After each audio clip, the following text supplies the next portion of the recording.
In November 2004, Nintendo released the DS. It would become one of the most successful products in consumer electronics history, with over 150 million units sold worldwide. It would be iterated on with the DS Lite, DSi, 3DS, 2DS, new 3DS, new 2DS, and you can even see its inspiration in the Wii U. Its dual-screen setup actually goes all the way back to the late 70s with the Game & Watch games, but it wasn't the only time Nintendo played with the concept. The GameCube Game Boy Advance Link Cable debuted in Japan on December 14, 2001, and in North America on February 12, 2002. Not to be confused with the GameCube Game Boy Advance Player, which just allowed you to play Game Boy games through your GameCube. The Link Cable allowed certain GameCube games to be played with a GBA using its screen in tandem with your television. According to Wikipedia, there are just shy of 60 compatible games with the Link Cable, and they all use it slightly differently, unlocking hidden content or items, mini-games, demos, even a few games that require the Link Cable to play them at all.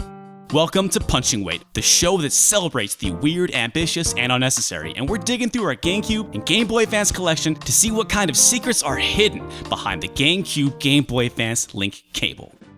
The GameCube Link Cable, which I'm going to be calling it just to simplify things a bit, is a 6-foot cable that has a GameCube controller plug on one end and a wide gray piece of plastic that plugs in next to the GBA's charging port on the other. It's got these snazzy purple wings that help you grip the system better when you're playing it and also remove the cable when you're finished. It's compatible with both the original and SP Game Boy Advance models and either the GameCube or the Wii.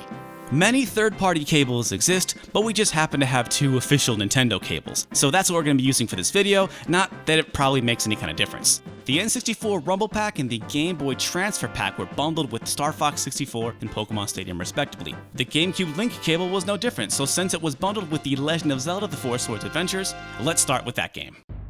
Zelda 4 Swords Adventures is a co-op party game where up to 4 players control their own Link. Players have to work together to get through familiar puzzle situations, like pushing or lifting heavy objects or standing on switches. Anyone who's played A Link to the Past on the Super Nintendo will immediately understand what's going on here. There's no giant overworld, it's more like Mario with different worlds and levels. The game first made its appearance as an extra game on the GBA port of Link to the Past, however, that version could only be played with other players, never solo. The GameCube version, however, can be played solo, though the best experience is with other people. The GameCube Link Cable functionality is basically this. In each level, players are free to go off on their own. I mean, you're in theory supposed to stick together and work together, but what's the fun in that? If someone leaves a screen by going in a cave, falling down a hole, swimming under a bridge, instead of changing everyone's view on the TV, that happens on their GBA screen. They essentially leave the TV and continue playing on their GBA. The GBA screen also shows up even when you're playing single player, which is a neat touch. Honestly, 4 Swords is a pitch-perfect way to show off the Link Cable's capabilities. Plus, it's a really neat little Zelda spin-off and has the distinction of being the first co-op Zelda game. I only wish I had 4 GBAs and 4 Link Cables so I could really play this game to its fullest, but ask anyone who's been lucky enough to experience this game to its true 4-player mode. It's a sight to behold. Final Fantasy Crystal Chronicles was a big deal. It was the first original Final Fantasy game on a Nintendo console since the Super Nintendo. Man, everyone I knew was hyped for it. But then I remember seeing that it was a party game similar to Gauntlet Legends, and you had to carry around some kind of bucket. What? That ain't Final Fantasy, said young Derek along with all his hard-to-please friends. Yep, it's a super shitty attitude, but it's the unfortunate truth. So here I am. Many years later, the time has come to finally give this game an honest try. So yes, Final Fantasy Crystal Chronicles is a dungeon crawler action RPG. There are multiple classes, multiple jobs, and this mechanic where you write letters and send packages back to your family and you need to keep them happy. But the story is that a miasma, basically an evil fog, renders the world uninhabitable without the strength of crystals to push it back. So, in order to explore dungeons, someone needs to be on bucket duty.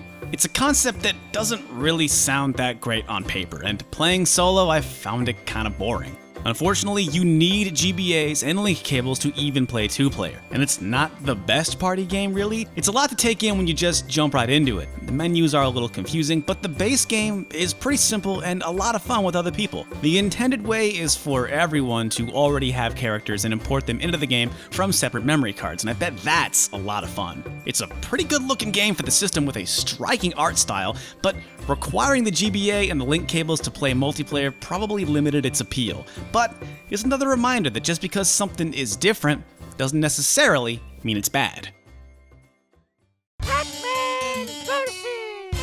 Pac-Man Vs. is a separate game bundled with the player's choice version of Pac-Man World 2.